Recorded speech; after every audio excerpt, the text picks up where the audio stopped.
उसने सवेरे ब्रह्मवेला में सैया त्याग करना नहीं सीखा। कान खोलकर सुन लो, चाहे हम हो, चाहे आप हो, चाहे कोई हो दुनिया का बड़े से बड़ा व्यक्ति।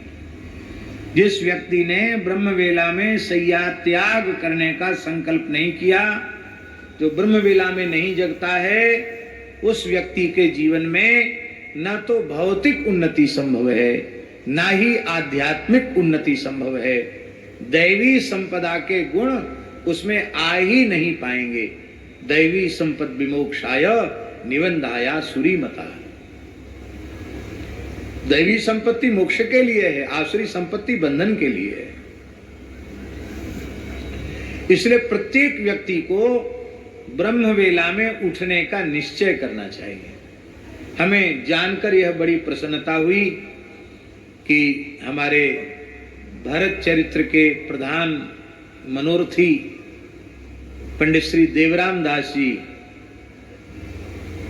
निष्ठापूर्वक त्रिकाल संध्या करते हैं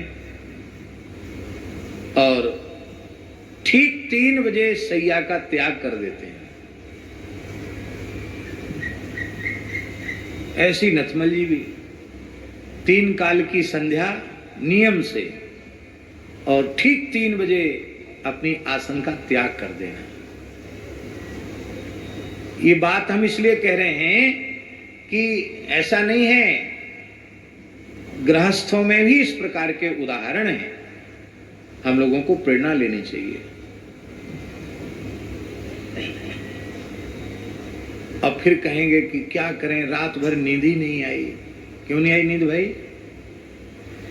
क्योंकि एक कुसंग को पाल रखा है। वो कुसंग का नाम है मोबाइल। उसकी रील खत्म नहीं होती, इतने उसमें छोटे छोटे तमाशे आते हैं, देखते चले जाओ। अब फिर जैसे अमल करने वाले को व्यसन लग जाता है, ऐसी मोबाइल रखने वालों को भी व्यसन लग जाता है। उंगली घुमाती रहते हैं, उंगली लगाती रहते हैं मोबाइल में।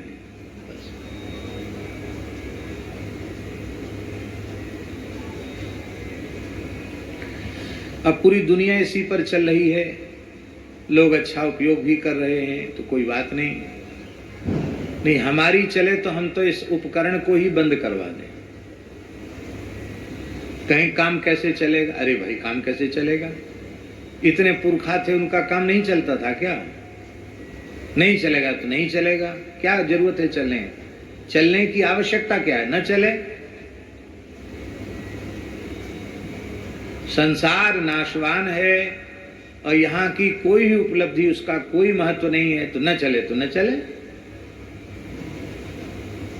पर हम लोगों को इतना अधिक लगाव है संसार से कि भगवान का भजन होए न होए, संसार का व्यवहार बिल्कुल चलना चाहिए, ठीक ठाक चलना चाहिए। इसलिए जो लोग इस कुसंग को पालते हैं, अपने पास रखते हैं, उनको भी एक समय निश्चित कर देना चाहिए कि इतने समय में हम देखेंगे, और उतने समय के बाद फिर चाहे लाख काम हो, फिर तो किनारे धर दो उसको। कहते कोई घटना घट जाए उस बीच में तो घटना टाल दोगे, मोबाइल से सूचना से घटना टल जाएगी क्या?